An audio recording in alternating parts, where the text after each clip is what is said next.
Percy the small engine was finishing another long day of work and was just arranging one of the last trains of the day. On the platform stood Sir Topham Hatt, controller of the railway. A man was with him. I just wanted to confirm with you that you have one mid-sized steamer ready to take to scrap? Not yet. It will be ready tomorrow afternoon. One of my engines will take the withdrawn steamer to your scrapyard then. We'll be waiting. It's the largest operation we've ever conducted. Well, you'll be more than happy with what I have to offer. Percy hurried away anxiously after hearing this.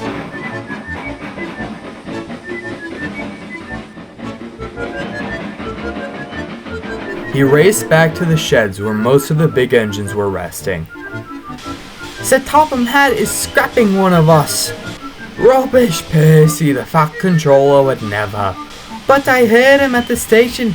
He told the man from the scrapyard he'll be having a mid-sized engine ready for scrap tomorrow afternoon.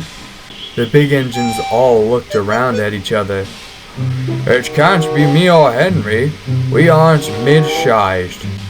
Nor one of us shunters. That only leaves Winston, James, or Edward. Well, it can't be me. I'm far too useful. And it can't be Winston. He's very popular with the passengers. That would seriously damage our image. That only leaves one engine.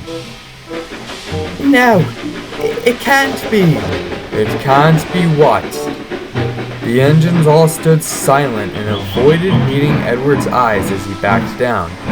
They didn't want to upset him with their conclusion. While Edward was suspicious, he said nothing before he moved off with Gordon half an hour later to take their evening trains. The other engines waited until after they left to continue the conversation. I mean, haven't you heard him clanking around? Rubbish, just because he's clanking doesn't mean he's being scrapped. Who else could it be, Neil? There has to be a reasonable explanation. This isn't like the Fat Controller. He went out of his way to protect all of us during the Depression. Why would he scrap one of us now? Times are changing.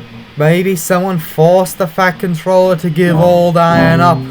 Maybe they're coming for us next.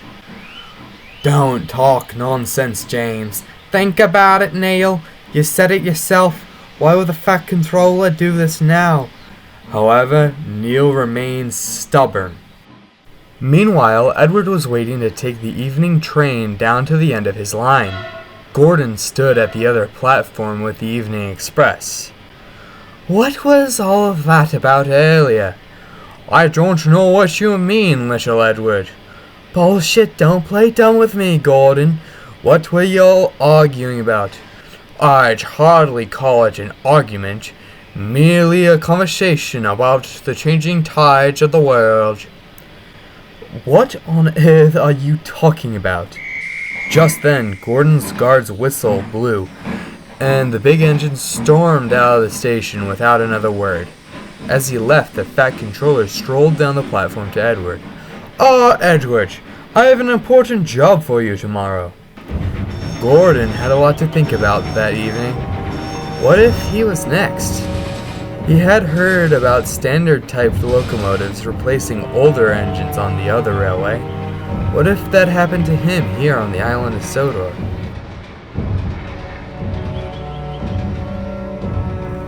The next morning, Edward left for his morning train, leaving only James and Neil. There he goes.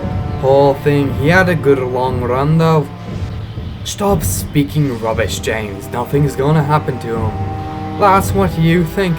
You're probably next on the chopping block. I hardly think so. I'm standard. James spluttered at this remark as Neil chortled away. Edward sat in the station with his morning train when Percy pulled up next to him. I am sorry you have to go. We'll all miss you so much.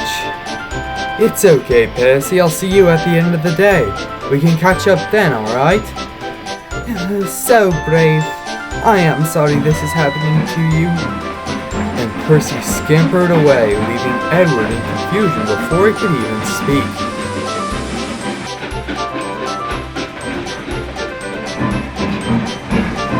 Later on at the junction, Edward met up with Thomas. Hey Edward, how's things? Pretty good. I'm going to the scrapyard tomorrow. What? Already? You're not that old. I'm bringing the old steam boiler from the station on a special run. Really? What size is the boiler? Oh, pretty average size. Why? Thomas laughed and laughed. What's so funny? Demanded Edward. Henry was through here earlier. Percy heard Topham talking to the manager of the scrapyard about that load. They all think they were talking about you. Me? Why me? You're not the youngest out of all of us, but that hardly calls for scrapping. So, that's why they've all been acting so strange. You better go sort it all out. I think I'll wait until this evening. I'm going to milk this. Have fun. Oh, I will.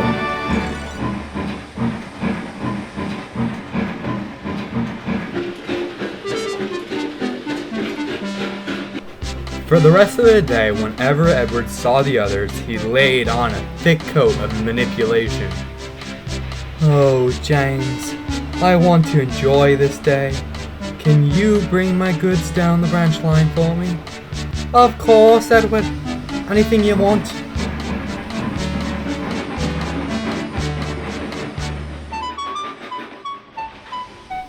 Oh, Henry, please let me go first. I'll have more time to prove I'm still very useful. Of course, Edward, it would be my pleasure.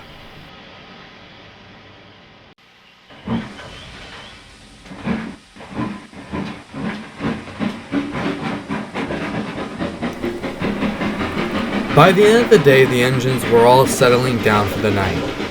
Did you see Edward today? Yes, for the last time.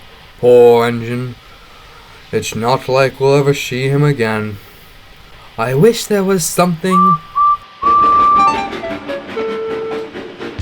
The engines all stared in shock as Edward backed down beside them. Evening all. How was everybody's day? Edward, what are you doing here? Where else would I be? We all thought you were being scrapped. Now why would I let that happen to me? But mid-sized engine. I don't know where you got mid-sized engine from. The Fat Controller and the man from the scrapyard were talking about a mid-sized boiler. The old one that was in the station.